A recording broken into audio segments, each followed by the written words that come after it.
Bienvenidas y bienvenidos a una sesión más de Aprende en Casa, la estrategia que la Secretaría de Educación Pública ha diseñado para que continúen con su aprendizaje en este periodo de contingencia. Soy la profesora Nirvana Galicia Juárez y mi compañero, el profesor Isidro Barajas Hernández. Antes de comenzar, recuerden lavarse constantemente las manos durante al menos 20 segundos, mantener la sana distancia, realizar el estornudo de etiqueta.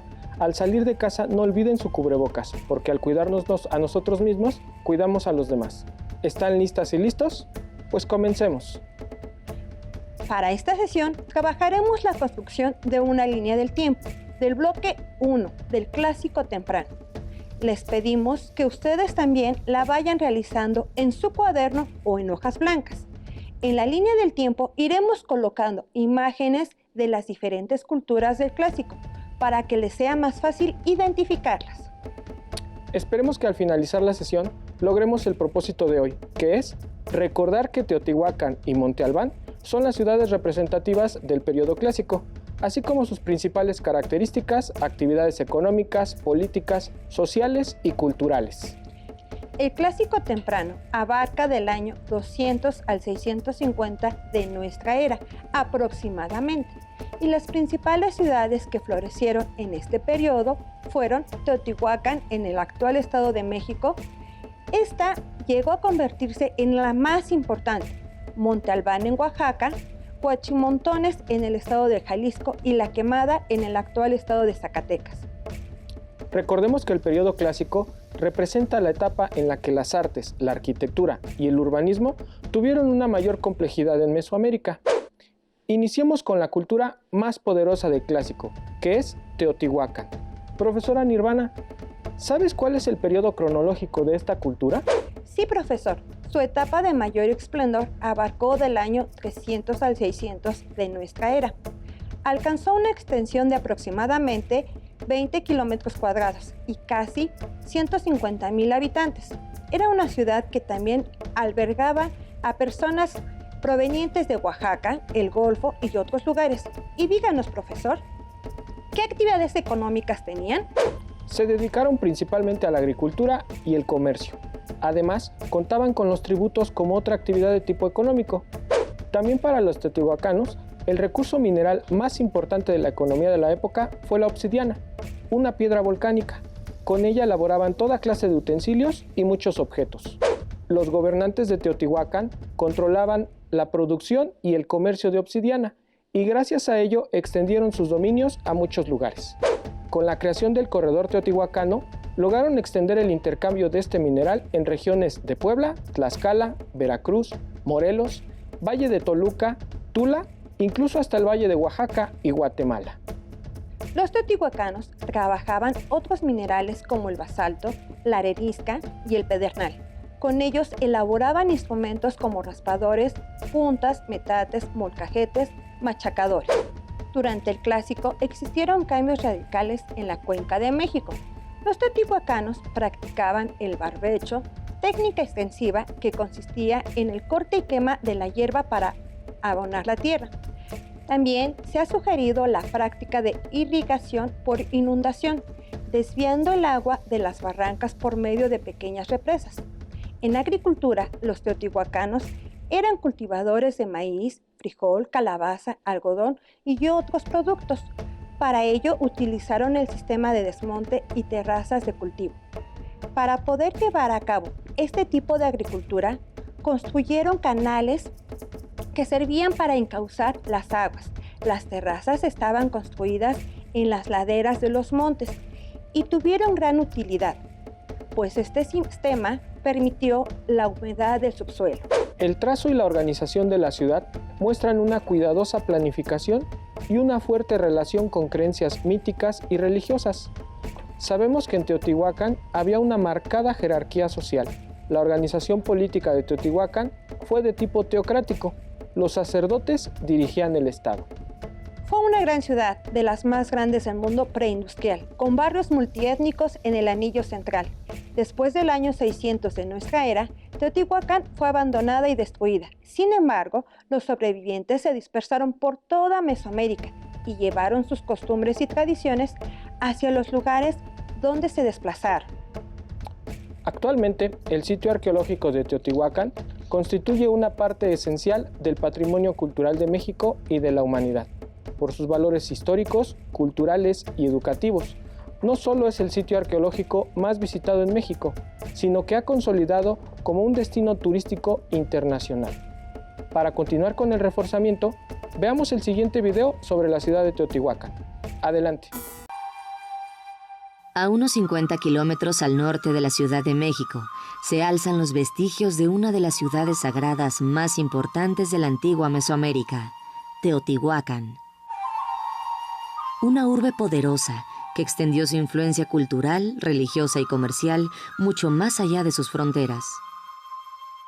Se cree que los primeros pobladores comenzaron a construirla hacia el año 200 antes de nuestra era, ocupando una planicie rodeada de montes y volcanes inactivos al norte de la cuenca de México.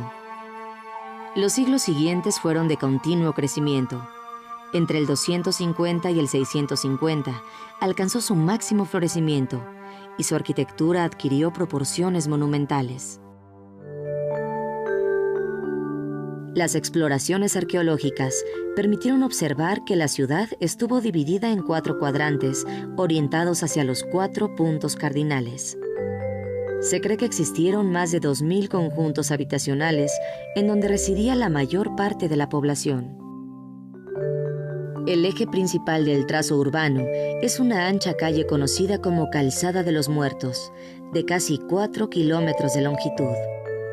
Uno de sus extremos lleva al espacio conocido como la Ciudadela, una gran plataforma a la que se accede por una escalinata. Posiblemente ahí se levantaba la sede de la élite gobernante. A un lado de este recinto se encuentran los restos del templo de Quetzalcóatl, la serpiente emplumada. La representación de este dios héroe es una cabeza de serpiente que emerge de una especie de flor de 11 pétalos. El otro extremo de la Calzada de los Muertos lleva a la plaza que antecede a la Pirámide de la Luna. Esta pirámide mide 44 metros de altura y parece más alta porque fue construida sobre un terreno elevado. Mediante exploraciones se han localizado en su interior 6 construcciones superpuestas, como era común en Mesoamérica. También se hallaron entierros y ofrendas asociados con los rituales del sacrificio humano. La Pirámide del Sol es la edificación más eminente de Teotihuacán. Ha llegado a convertirse en uno de los emblemas del México antiguo ante el mundo. Al parecer comenzó a construirse hacia el año 100 de nuestra era y es, efectivamente, una de las pirámides más grandes del México prehispánico. Tiene aproximadamente 215 metros por lado y alcanza los 64 metros de altura. Millones de piedras fueron utilizadas en su construcción que, según la leyenda, comenzó sobre la abertura de una cueva natural.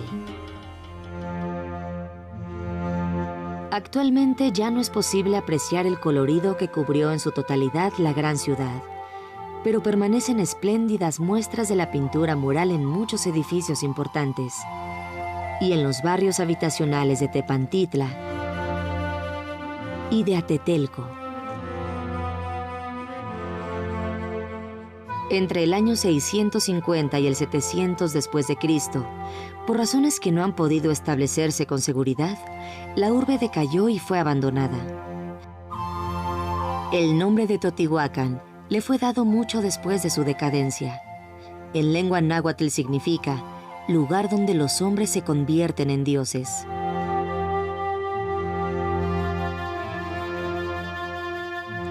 La zona arqueológica de Teotihuacán, un lugar donde vives la historia. ¿Qué les pareció el video? Interesante, ¿verdad? ¿Alguno de ustedes ya conoce este maravilloso lugar? Pues los invito a que se den la oportunidad de visitar. Para continuar con nuestro reforzamiento y con nuestra línea del tiempo, ahora seguiremos con la cultura zapoteca, cuyo centro ceremonial que la distingue es la ciudad de Monte Albán. Cabe señalar que Monte Albán suele dividirse en 2 grandes fases. La primera de ellas, conocida como Monte Albán 3A, del 250 al 600 de nuestra era. La fase Monte Albán 3B, del 600 al 800 de nuestra era. Esta cultura abarcó diversas etapas, pero su máximo esplendor comprendió los años 200 al 750 de nuestra era. Dentro de las actividades económicas más sobresalientes se encontraba la agricultura, que se destacó por la construcción de terrazas y sistemas de riego a través de canales, lo cual les permitió un amplio desarrollo. Monte Albán se distingue por su traza urbana. Llegó a albergar a 35,000 habitantes. En su arquitectura, Monte Albán destaca por tener grandes pirámides y escalinatas y alfardas. Los muros eran en talud y tableros, en forma de escapularios. Su conjunto arquitectónico se extendía en superficies de hasta 300 metros. La ciudad de Monte Albán fue construida en un cerro a unos 400 metros de altura sobre el valle que lo rodea. Esta posición le permitió tener una vista estratégica y mayor capacidad de defensa. La ciudad fue fortificada constantemente mediante la construcción de plataformas que permitieron defender los flancos más débiles. Sus monumentos exaltan a los gobernantes, guerreros y sacerdotes que construyeron el poder del reino. Su desarrollo como ciudad fue resultado de conquistas militares sobre los demás pueblos del valle, lo cual le garantizó tributos y mano de obra para construir su núcleo político y religioso. Entre los monumentos más sorprendentes de Monte Albán se encuentran 300 estelas con representaciones de personajes contorsionados que parecen bailar. Se le conoce como los danzantes. Se considera que tales personajes eran prisioneros de guerra desnudos que estaban siendo torturados o sacrificados. Monte Albán alcanzó el rango de ciudad en el Preclásico tardío. Se trata de asentamientos en cuyo corazón se levantan templos, palacios, juegos de pelota y otros edificios que nos revelan el uso de una escritura bien desarrollada. Las zonas oaxaqueñas mejor conocidas arqueológicamente son la Mixteca Alta y el Valle de Oaxaca, Monte Albán. Cuenta con una compleja planificación urbana en la que sus principales plazas, palacios y edificios religiosos se distribuyen a lo largo de un patrón lineal en forma de L. Son dignos de mención sus juegos de pelota, sus esculturas talladas en bajo relieve. Se estima que entre el 96 y 98% de los habitantes de Monte Albán vivían en casas pequeñas, cuyos espacios techados y al aire libre solían tener muros de carrizo y sus entierros eran en fosas. En cambio, las moradas medianas eran más sólidas, ya que sus muros fueron construidos en adobe. Además, contaban con una tumba cuyos acabados y ofrendas nos indican que las familias que allí vivían eran de mayor jerarquía. Muy cierto, profesor. Es importante mencionar que los dignatarios de Monte Albán eran enterrados en ricas ofrendas compuestas de ornamentos de concha, piedra verde, así como de figurillas. Los objetos más comúnmente encontrados en sus tumbas son las urnas de cerámica. Estas urnas son famosas por sus formas elaboradas, ricas en información iconográfica. Junto a las tumbas reales, uno de los aspectos más impresionantes de Monte Albán son los tallados en estelas, lápidas y dinteles.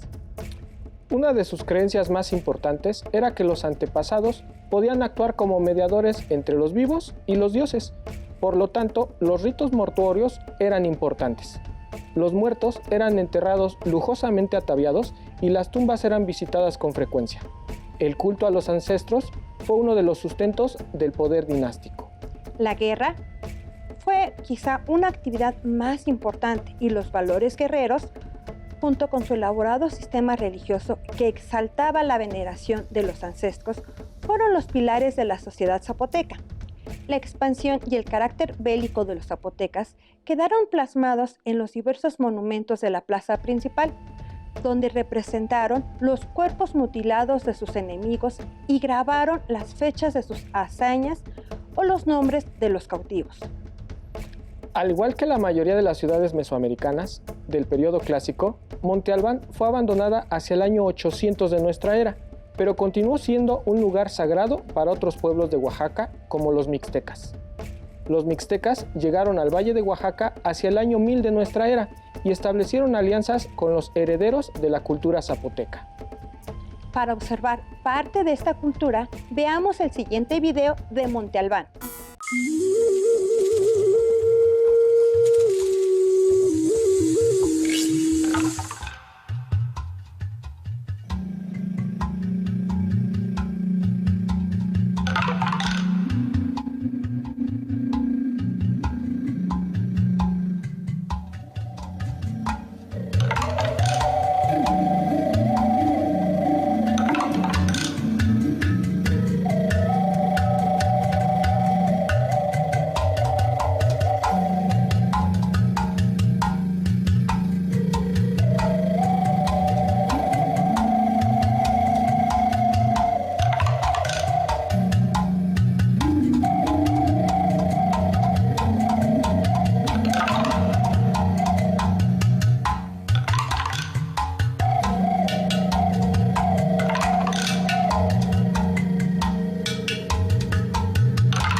Después de observar y escuchar el video de esta majestuosa cultura, podemos apreciar la grandeza de esta zona arqueológica, que nos hace reflexionar de cuidar y valorar nuestras raíces. Para continuar con el repaso, seguiremos ahora con el occidente. En el occidente, en el estado de Guerrero, son características los asentamientos con pirámides de hasta 30 metros de altura, plazas y juego de pelota. ¿Qué más nos puede comentar, profesora? Su cerámica tiene como formas predominantes vasijas de silueta compuesta, vasos, platos, ollas de cuello corto, con colores naranjado, rojo y negro y decoración de motivos geométricos. Sin embargo, la industria más vigorosa de Guerrero es el tallado de piedras duras, de colores grises. Una segunda tradición comprende las culturas del Bajío, herederas de Chupícuaro y ubicadas en Guanajuato y el norte de Michoacán. Sus asentamientos dejaron como principales vestigios terrazas, plataformas y edificios con columnas fabricadas de piedra y lodo. Los habitantes del Bajío produjeron durante el Clásico una cerámica cuyas formas principales son vasijas con asas. Entre su decoración destaca la polícroma pulida y geométrica. Más al norte se encuentran los sitios de la tradición de las tumbas de Tiro. Esta tradición debe su nombre a sus muy peculiares formas de enterramiento. Las tumbas se componen de un tiro vertical que lleva a una o varias cámaras excavadas en el subsuelo. En el Clásico, el tiro de las tumbas llega a medir 16 metros de profundidad. La pluralidad de cámaras ha sugerido que algunas de las tumbas eran usadas por familias o linajes durante largo tiempo. Junto a los cuerpos se acostumbraba a depositar ofrendas de cerámica y ornamentos. La cerámica comprende figurillas, vasijas. La cerámica de Colima se caracteriza por sus bellas figuras antropomorfas, realistas y huecas. Son famosas las que tienen forma de seres humanos, perros, loros y calabazas. En Jalisco predominan las piezas antropomorfas. En estas se combina la técnica de modelado con la pintura. Los seres humanos representados aparecen aislados o en grupos, con frecuencia dedicados a actividades cotidianas. Son rasgos peculiares en ellos las caras largas y las narices prominentes. Finalmente, las esculturas nayaritas fueron poco modeladas, por lo cual los rasgos faciales, las prendas y los adornos debieron formarse con la pintura. Los conjuntos arquitectónicos, designados con el nombre popular de huachimontones, son exclusivos del occidente. El patrón de los huachimontones parte de un basamento central de planta circular con cuerpos superpuestos. Dicho basamento está rodeado por un patio anular. En los tiempos de florecimiento, los habitantes de estos sitios construyeron además numerosas canchas para el juego de pelota. Los huachimontones tienen una amplia distribución geográfica del sureste de Nayarit al noroccidente de Jalisco y que podría prolongarse hasta Zacatecas.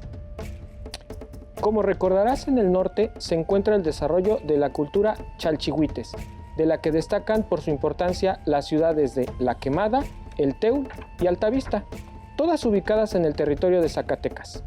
Abarcó del año 200 al 900 de nuestra era, teniendo su máximo apogeo entre los años 700 y 900 de nuestra era. La zona de Chalchihuites, al ser una zona fronteriza de Mesoamérica, presenta elementos defensivos. El ejemplo es la ciudad de La Quemada, o también llamada Tuitlán. La ciudad se construyó sobre un cerro alto, el Chicomostoc, y sus características defensivas son muy notables, ya que consiste en un sistema de fortalezas monumentales edificadas con piedra de laja y con una serie de muros que alcanzan los 3 metros de espesor por 10 metros de altura.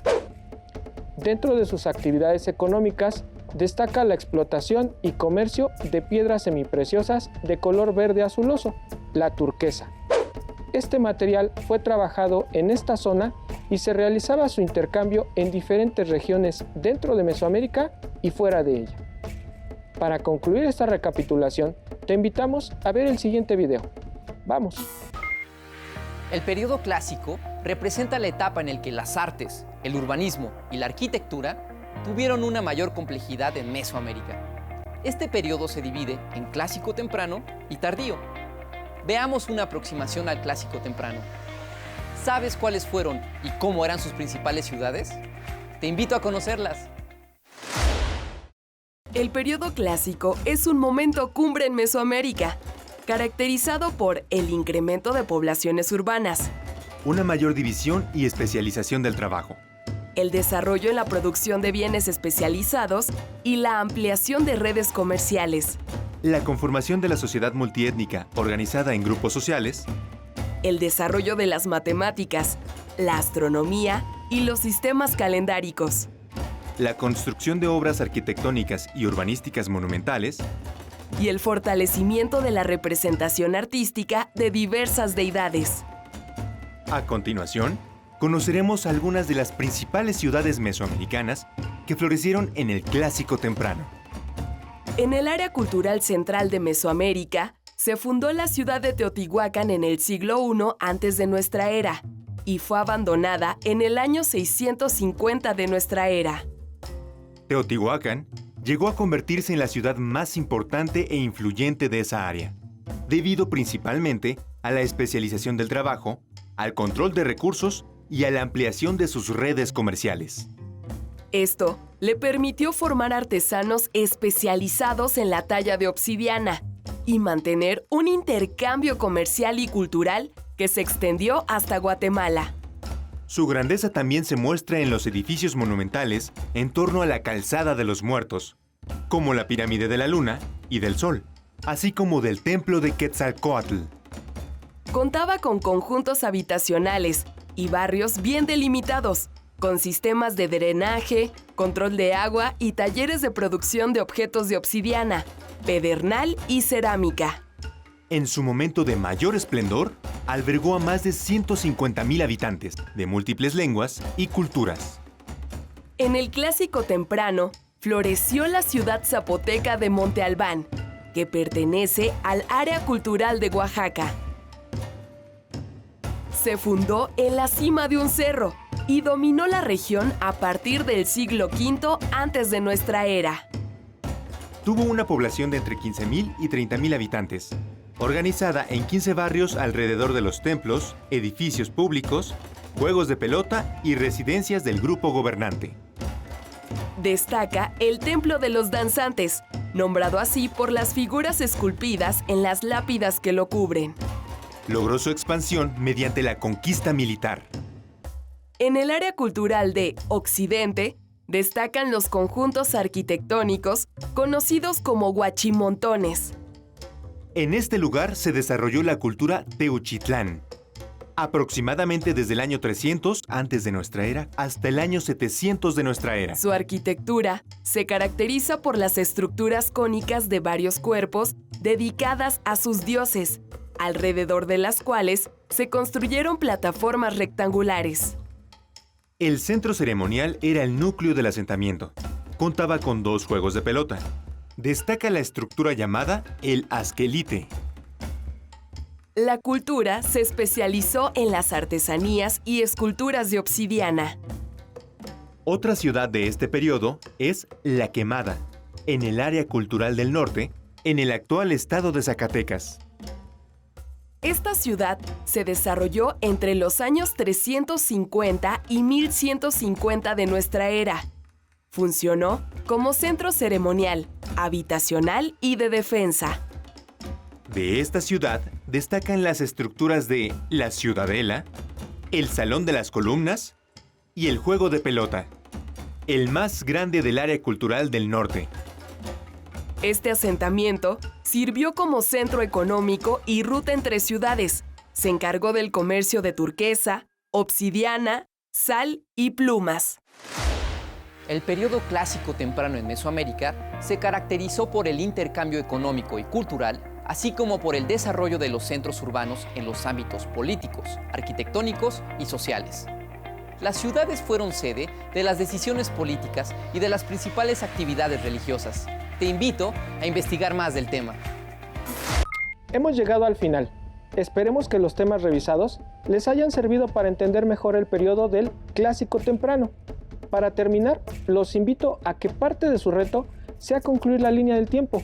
Para ello, deberán colocar diversas imágenes de los temas abordados de cada cultura o región. Si deseas saber un poco más del tema, te invitamos a que consultemos tu libro de texto dentro del bloque 1. Apóyate de tu índice para ubicar el tema. Listo, terminamos. Pero aún nos queda mucho por explorar y descubrir. Así que nos vemos pronto aquí en Aprende en Casa 3. Cuídense y hasta la próxima.